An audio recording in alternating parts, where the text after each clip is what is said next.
Hello बच्चों, आज हम लोग कक्षा 8 की जो फसल उत्पादन एवं प्रबंधन है उस चैप्टर को हम लोग कवर करेंगे एक नोट्स के माध्यम से। चलिए, तो इस एनसीईआरटी बुक का संपूर्ण निचोड़ हमारे नोट्स में दिया गया है। आपको उस नोट्स पढ़ने के बाद आपको इस बुक को पढ़ने की आवश्यकता नहीं पड़ेगी और इसके सारे प्रश्न ऑटोमेटिक हल हो जाएंगे। तो चलिए वीडियो को स्टार्ट करते हैं बिना देर किए हुए। तो चलिए समझते हैं हम लोग कक्षा 8 इसमें हम लोग को बताया गया कि फसल उत्पादन एवं प्रबंधन।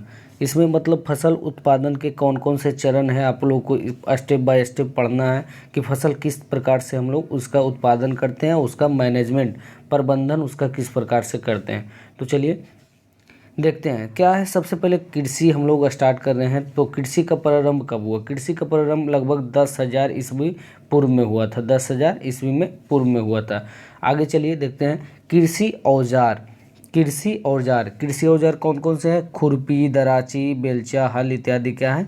कृषि औजार है। कृषि औजार, खुरपी, दराची, बेलचा, हल आदि कृषि औजार है।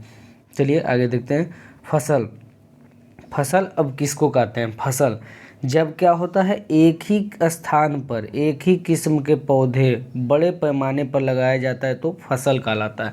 यानी कि देखिए, कभी कभी देखते होंगे बहुत सारे बीज को एक स्थान पे जैसे लगा होता है, गेहूं का, सरसों का, ये सब क्या है, बहुत सारे पौधे होते हैं तो इसे क्या कहा जाता है? फसल। हम लोग को परिभाषा पे ज़्यादा ध्यान नहीं देना है, हम लोग को समझने पे ध्यान देना है। फसल। अब आइए फसल के प्रकार, इस पे ध्यान देना है हम लोगों को। फसल के प्रकार पे, फसल के प्रकार कौन कौन से होते हैं? खरीफ फसल और रबी फसल। खरीफ फसल हम लोग जानेंगे। खरीफ फसल वह फसल है जिन्हें वर्षा ऋतु में बोया जाता है। कौन सा ऋतु में? वर्षा ऋतु में बोया जाता है। तो वर्षा ऋतु में आप लोग गौर करते होंगे कौन कौन से फसल बोया जाता है। तो धान बोया जाता है, मक्का बोया जाता है, सोयाबीन, मूंगफली इत्यादि। तो खरीफ फसल हम लोग ध्यान रखेंगे, धान, मक्का, सोयाबीन, मूंगफली। और कौन से ऋतु में? वर्षा ऋतु में। तो चलिए, अब वर्षा ऋतु कब होती है? वर्षा ऋतु हम लोग देखते होंगे कि जब गर्मी के दिन जब उच्च स्तर पे रहता है, यानी जून से सितंबर, जून से गर्मी के जस्ट बाद हम लोग को वर्षा ऋतु आती है, जून से सितंबर में। तो चलिए आगे पढ़ते हैं हम लोग खरीफ फसल। अब जानते हैं दूसरे फसल के बारे में, रबी फसल। रबी फसल क्या है? यह शीत ऋतु, ठंड के दिनों में उगाई जाती है तो रबी फसल कहा जाता है। ठंड के दिनों यानी शीत ऋतु में रबी फसल उगाई जाती है। तो ठंड के दिनों में कौन कौन सी फसल उगाई जाती है? गेहूँ, चना, मटर, सरसों इत्यादि क्या है? रबी फसल है, जो क्या है, ठंड के दिनों में उगाई जाती है। रबी फसल शीत ऋतु में कौन कौन से फसल? गेहूँ, चना, मटर, सरसों इत्यादि। और ये कौन कौन से दिनों में होती है? तो शीत ऋतु कब स्टार्ट होता है? तो हम लोग देखते हैं कि अक्टूबर से मार्च तक है जो ठंड का मौसम थोड़ा होता है। अक्टूबर से प्रारंभ हो जाता है ठंड का दिनों और मार्च तक चलता है, लगभग मार्च तक चलता है। पहले ख़त्म हो जाता है, लेकिन हम लोग को याद रखना है अक्टूबर से मार्च तक। तो चलिए देखते हैं कुछ फसलें हो जो ग्रीष्म ऋतु में भी उगाई जाती है। कौन कौन से फसलें हैं जो ग्रीष्म ऋतु में उगाई जाती हैं? तो सब्जियां उगाई जाती है और दालें उगाई जाती है। दालें क्या है? ग्रीष्म ऋतु में उगाई जाती है। फसल उत्पादन से लेकर किए गए भंडारण तक किए गए चरणबद्ध कार्य यानी स्टेप बाय स्टेप कैसे फसल को उगाया जाता है, हम लोग इसके जानेंगे। तो फसल उगाने से पहले क्या किया जाता है? फसल उगाने से पहले मिट्टी को तैयार किया जाता है और उसके बाद क्या किया जाता है? बीजों को बोया जाता है। बीज को बोने के बाद क्या किया जाता है? खाद दिया जाता है। खाद देने के बाद क्या किया जाता है? सिंचाई किया जाता है। उसके बाद जब सिंचाई करते हैं तो क्या होता है? खरपतवार खेतों में उग जाते हैं, जिसे हम लोग घास वगैरह कहते हैं। और उसके बाद क्या किया जाता है? जब फसल तैयार हो जाता है तो उसे कटाई करते हैं, उसके बाद उसका भंडारण करते हैं। अगर अच्छी तरह से भंडारण नहीं किया जाएगा तो क्या हो जाएगा? सारे अनाज बर्बाद हो जाएंगे। तो सब समझ गए कि उनसे कौन कौन सा स्टेप है। सबसे पहले मिट्टी को तैयार करना, यानी खेतों को जुताई करते हैं। जुताई के बाद बीज बोते हैं, बीज बोने के बाद खाद या उर्वरक देते हैं। उसके बाद सिंचाई करते हैं और खरपतवार से सुरक्षा करते हैं। चूँकि खरपतवार उग जाते हैं तो उनसे सुरक्षा करना बहुत ही इम्पोर्टेंट है। उसके बाद क्या करते हैं? कटाई करते हैं। चलिए आगे देखते हैं। कटाई करने के बाद उसका भंडारण कर लेते हैं। अब आइए देखिए मिट्टी तैयार करना, जो फर्स्ट स्टेप है। तो मिट्टी तैयार करना यानी पोली मिट्टी। मिट्टी को उलटना पुलटने की प्रक्रिया को क्या कहा जाता है? मिट्टी तैयार करना। आप लोग देखते होंगे कि खेत को जुताई की जाती है, यानी मिट्टी को उलटना पलटना उल्टा पलटा जाता है, तो क्या होता है? मिट्टी तैयार किया जाता है। और ऐसा क्यों किया जाता है? इससे ऐसा क्यों किया जाता है? चूँकि क्या होता है, पोषक पदार्थ ऊपर आ जाते हैं। पोषक पदार्थ है जो मिट्टी में रहते हैं वो ऊपर आ जाते हैं, जिससे क्या होता है? पौधों की वृद्धि में सहायक होते हैं। चलिए देखिए क्या है, मिट्टी को पोला करने में एक केचुआ का बहुत इम्पोर्टेंट रोल है। केचुआ का इम्पोर्टेंट रोल है, यह क्या करता है? मिट्टी को पोला करने में महत्वपूर्ण भूमिका निर्वाह करता है, जिससे सूक्ष्म जीवों की वृद्धि होती है, वृद्धि में सहायता होती है। और केचुआ को ही किसान का मित्र कहा जाता है। हम लोग थोड़ा सा एक पॉइंट इससे भी ध्यान में कर लेंगे, केचुआ को किसान का मित्र कहा जाता है। आइए देखते हैं नेक्स्ट पॉइंट। मिट्टी अच्छी तरह से पोली होती है तो जड़ों को शोषण अच्छी होती है, जिससे पौधे में वृद्धि अच्छी होती है। ये तो बात मैंने बोल दिया है कि मिट्टी को अच्छी तरह से पोला करना क्यों इम्पोर्टेंट है, क्योंकि क्या होता है? अच्छी तरह से पौधे में वृद्धि होगा, उसका शोषण अच्छी तरह से होगा। तो क्या है, मिट्टी को सबसे पहले कोई भी फसल उपजाने से पहले सबसे पहले फर्स्ट स्टेप क्या है? मिट्टी को पोली करना, यानी जुताई करना। जुताई करना, अब जुताई करना, देखिए जुताई करना वही हो गया।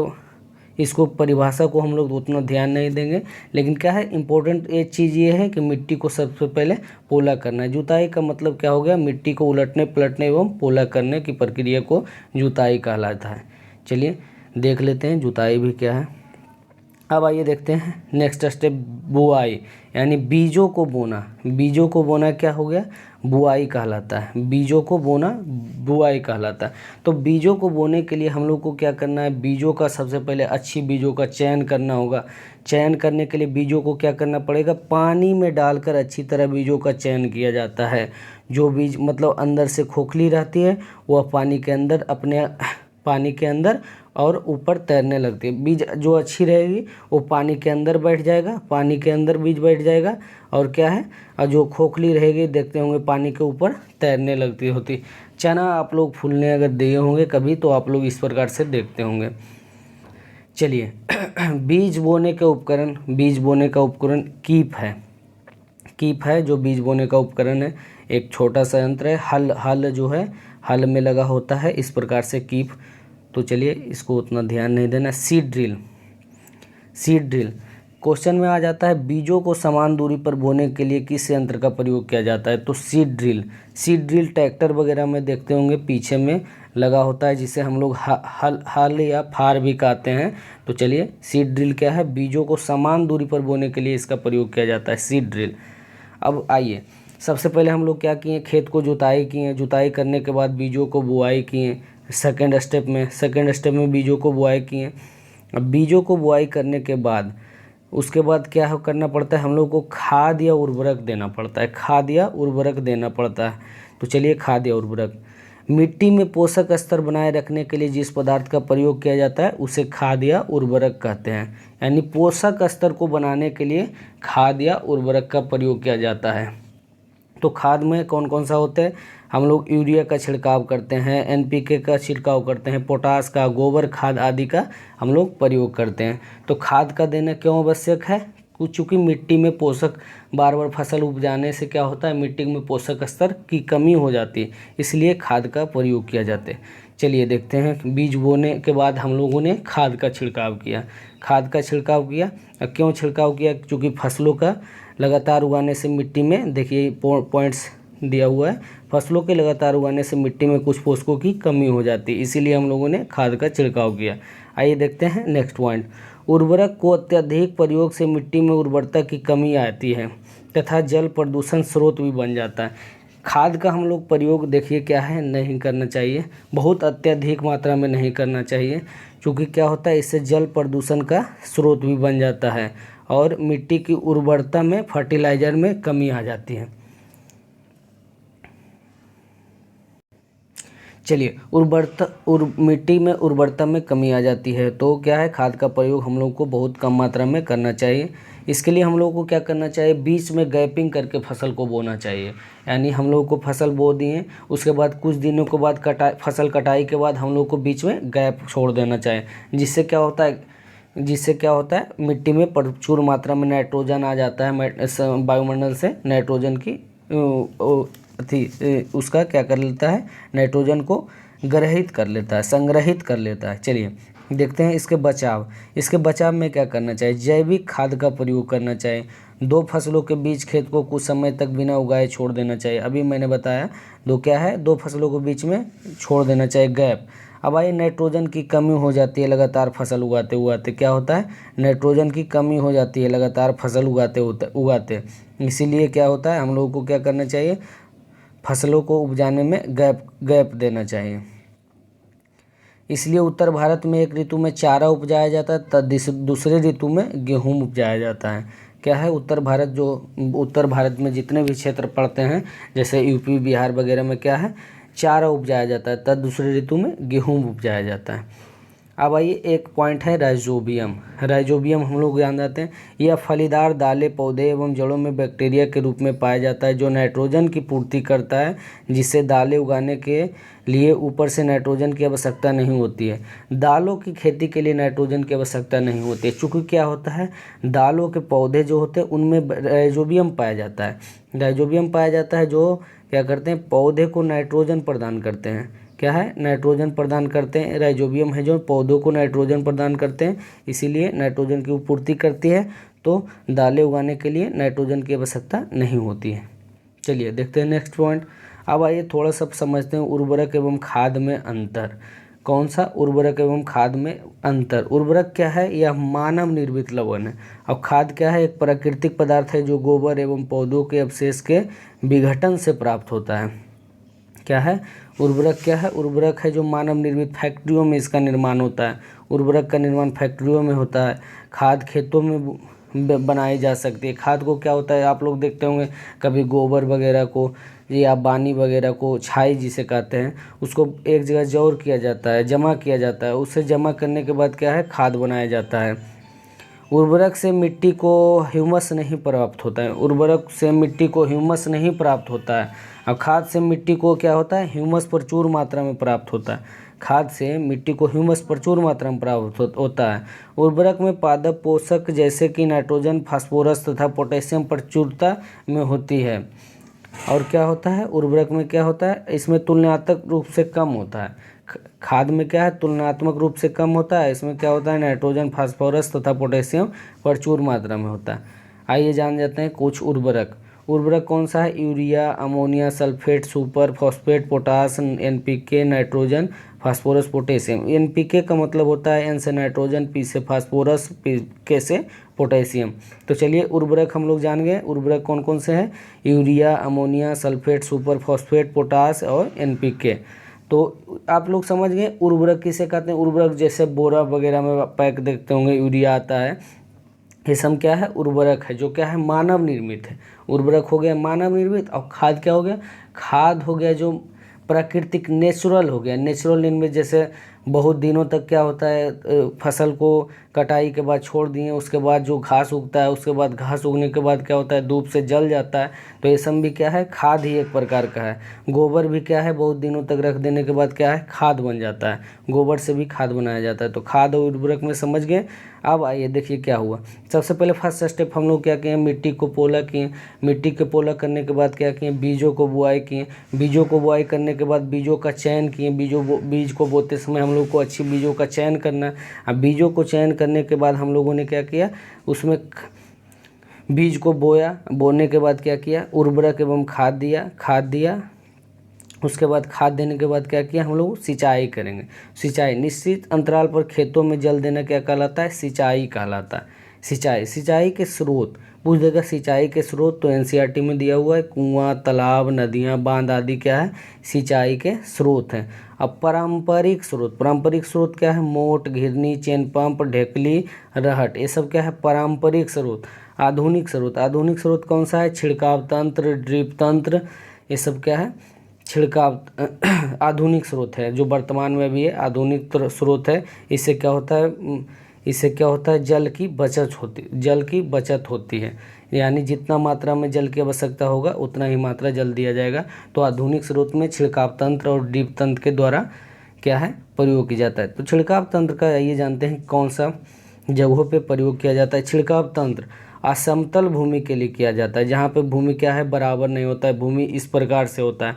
तो हम लोग अगर जल देंगे तो जल देंगे, मान लिया जाए नीचे से दे रहे हैं तो ऊपर नहीं जाएगा, इसीलिए क्या किया जाता है, छिड़काव तंत्र का प्रयोग किया जाता है। इसमें क्या होता है, घूमने वाला नोजल लगे होते हैं, इसी से छिड़काव किया जाता है। इसका प्रयोग लॉन, कॉफ़ी आदि के खेती में किया जाता है। तो छिड़काव तंत्र समझ गए। छिड़काव तंत्र का प्रयोग किया जाता है असमतल भूमि में, और इसमें क्या होता है, घूमने वाले नोजल लगे होते हैं, इसी से छिड़काव किया जाता है। इसका प्रयोग लॉन, कॉफ़ी आदि के खेती में किया जाता है।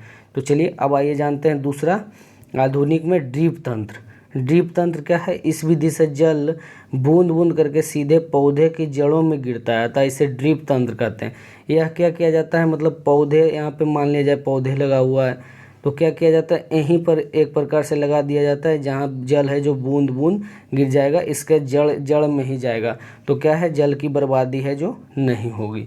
ये भी क्या है, आधुनिक में बहुत ही अच्छा, आधुनिक छिड़काव तंत्र में बहुत ही आधुनिक स्रोत जो है छिड़काव तंत्र और ड्रिप तंत्र, समझ गए होंगे आप लोग। छिड़काव तंत्र क्या होता है, असमतल भूमि के लिए प्रयोग किया जाता है, और ड्रिप तंत्र है, ड्रिप तंत्र के द्वारा क्या किया जाता है, जल में जड़ों में जल का बूंद बूंद यूज होता है।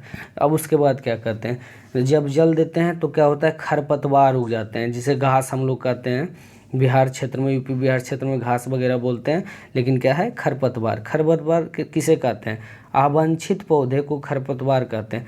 जैसे हम लोग फसल अगर गेहूं बोते हैं तो उसमें भी देखते होंगे एक्स्ट्रा फसल उग जाता है, उसे क्या कहते हैं, खरपतवार कहते हैं। खरपतवार को हटाना क्या कहता है, निराई, निकौनी भी जिसे कहा जाता है, तो क्या हो गया, निराई, निराई कहलाता है खरपतवार को हटाना। खरपतवार जल, पोषक तत्व, प्रकाश को स्पर्धा कर फसल की वृद्धि को प्रभाव डालता है। खरपतवार देखिए क्या है, फसल का दुश्मन है। वो क्या करता है, जल देते हैं हम लोग, पोषक तत्व देते हैं, तो क्या करता है, अपने ले लेता है और फसल को वृद्धि में रोकता है। तो क्या है, खरपतवार है जो फसल का दुश्मन है, समझ गए होंगे।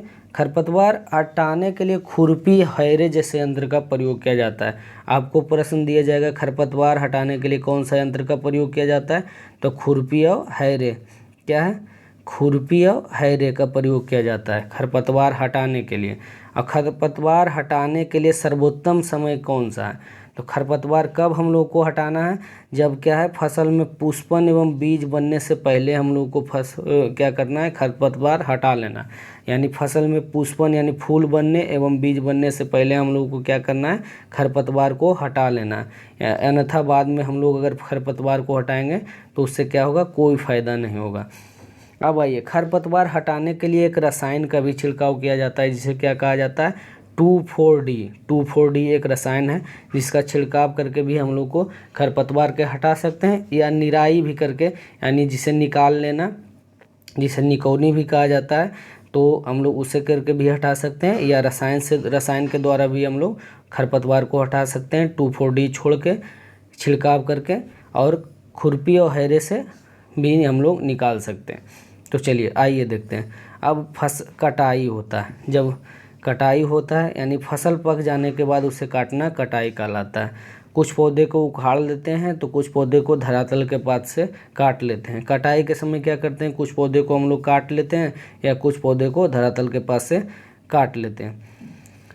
आइए देखते हैं कुछ पॉइंट्स। हार्वेस्टर, फसल काटने वाली मशीन को हार्वेस्टर कहा जाता है। फसल काटने वाली मशीन को हार्वेस्टर कहा जाता है।